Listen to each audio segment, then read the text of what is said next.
In this video, I'm going to teach all you parents 4 ways to help you win with coaches. Let's discuss.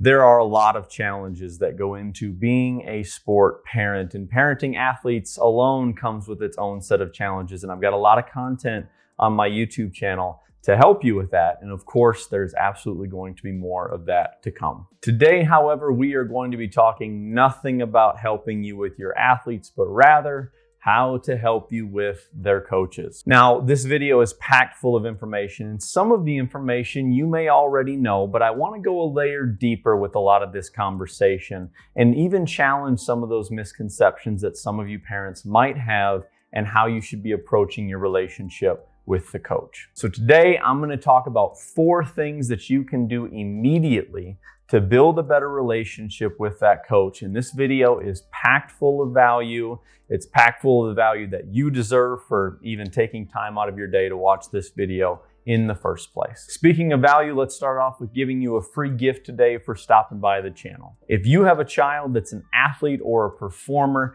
and you see them struggling mentally before competition, I want you to get over to trainwithperk.com/free guide. That free guide contains 3 easy to install steps that any athlete or performer can use to help them better prepare for their next big moment. Again, that's trainwithperk.com/free guide. All right, the first thing that you can do as a parent to help you build a stronger relationship with the coach is to get involved. Now, to many of you parents watching this video, that's gonna sound really counterintuitive because many of you operate under the assumption that you should be doing things to actually distance yourself from the sport program. Now, the underlying fear that drives that mindset is parents oftentimes, they don't want to be seen as that parent, or they don't want to be seen as a helicopter parent, or they don't want to do anything that's going to jeopardize their child's status on the team. And they certainly don't want to be seen by other parents as that parent who's trying to gain favoritism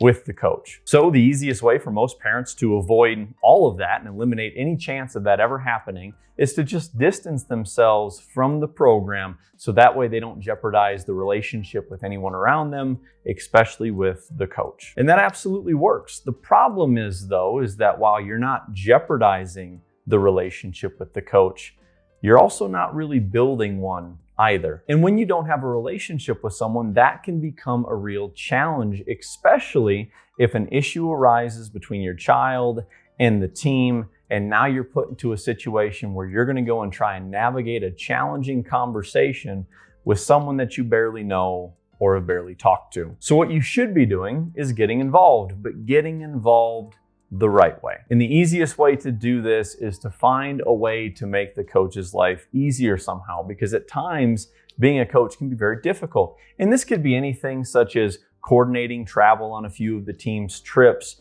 bringing snacks, serving as a liaison between the parents and the coach, or literally just anything that you can do that takes a little bit of the burden off the coach. Because while you're helping out the coach, you're also learning about them. And this gives you some experience with this individual to give you a gut sense about who they are as a person, what some of their pain points and challenges are, and you probably even get to see them actually interacting with some of their athletes. So by getting involved, you as a parent are receiving valuable information and insight that's going to help you during the inevitable problem that comes up or issue that arises between either you and the coach, or more likely your athlete and the coach. And if you've been involved and you've established this healthy, at least working relationship with the coach, now all of a sudden you are better equipped to know how to navigate those challenges to come up with some sort of solution, as opposed to somebody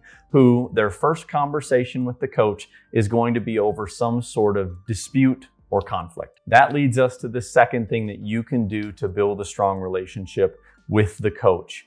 You have to be willing to communicate. And this is especially true if your athlete has a demanding coach that's a little bit harder for them to handle. Having that open line of communication allows you to periodically check in with the coach about your athlete's progress and how they're doing so far. And this is absolutely something that you should be doing. This gives the coach a chance to provide you with some insight about how they see your athlete developing, as well as allow them to offer you some suggestions about how to help them continue to progress. You should also be willing to communicate with your coach about some of the struggles that your child tends to have. This certainly includes some food allergies as well as potential asthma, but it also includes some, whether it's psychological challenges or maybe some social challenges that they've had in the past. So that way your coach has as much information as possible to help your athlete succeed. I can only imagine this is an incredibly challenging thing for some parents to do. And it's a really vulnerable thing to communicate with another individual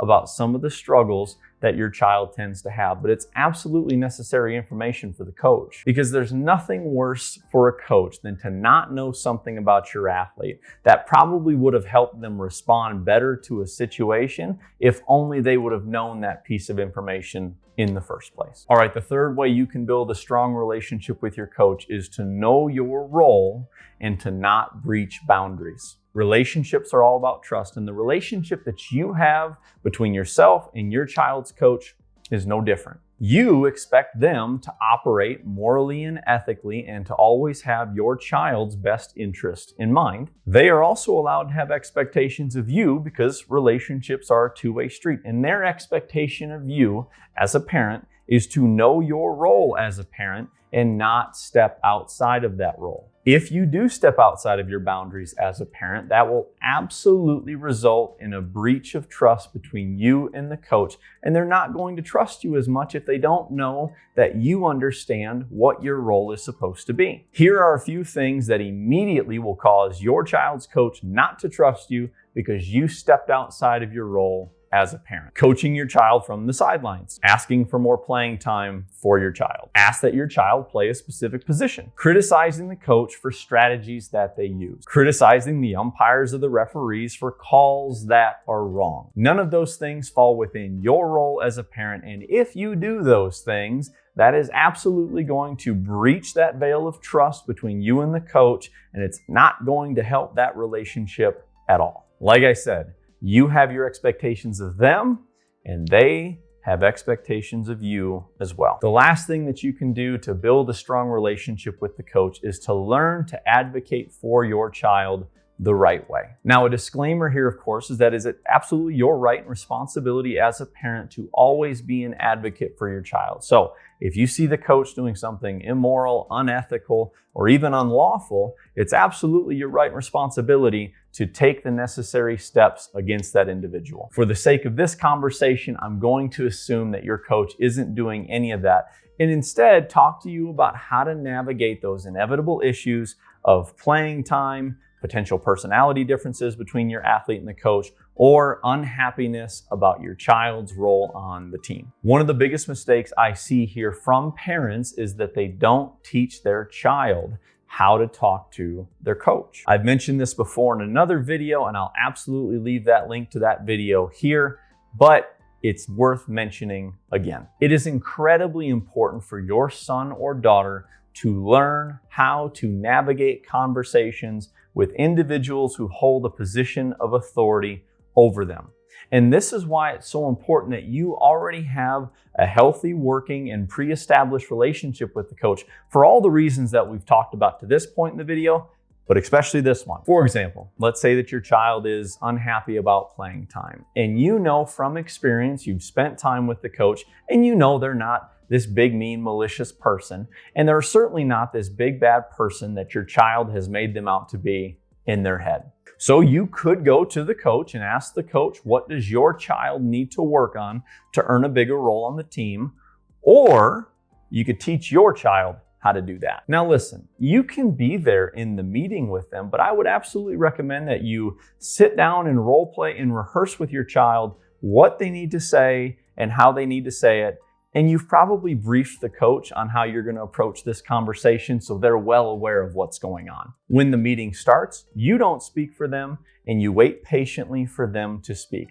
This is not only going to be a valuable learning experience in that moment, but it's absolutely going to help them out in the future. All right, so there you have it. There are 4 ways that you as a parent can build a great relationship with your coach. If you like the video, make sure to give it a thumbs up. If you're new here, subscribe to the channel. And if you haven't already, make sure that you get over there to trainwithperk.com/free guide to pick up that 100% free guide. It's really gonna help.